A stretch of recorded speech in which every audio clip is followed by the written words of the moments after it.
কখনো তরকারি পছন্দ হয় নাই বলে ফেলে দিস না, কখনো তরকারি পছন্দ হয় নাই বলে ভাতের প্লেট ছুটে ফেলে দিস না, কখনো স্বাদ হয় নাই বলে রাগ করে প্লেটটাকে ছেড়ে উঠে যাস না বান্দা, উঠে যাস না।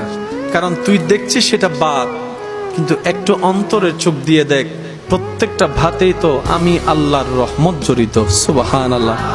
সেজন্য অপচয়কারীকে শয়তানের ভাই কেন বলে?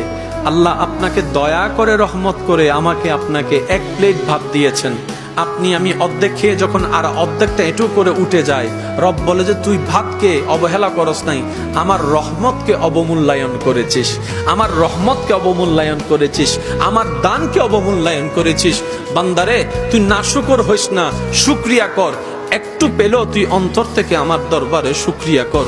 বান্দারে আমি বেশি কিছু চাই না তোদের কাছে, খাবার শুরুতে একটু আমাকে স্মরণ করবি, খাবার শেষ করে একবার আমাকে স্মরণ করবি, ঘুমানোর আগে একবার আমাকে স্মরণ কর, ঘুম থেকে উঠে একবার আমাকে স্মরণ কর। বান্দারে তুই শুধু তোর জীবনের ব্যস্ততার ভিতরে আমি রবকে স্মরণ করার জন্য বাহানা খুঁজতে থাক, কৌশল করতে থাক, যেমনি পারস আমি রবকে একটু স্মরণ কর। বান্দারে তুই কোন রকম ব্যস্ত জীবনে আমাকে স্মরণ করতে করতে একবার তুই কবরে আয়। তুই বান্দা দুনিয়াতে আমাকে স্মরণ রাখবি, আমি রহমান তোকে কবরে হাসরে স্মরণ রাখবো। সুবহান।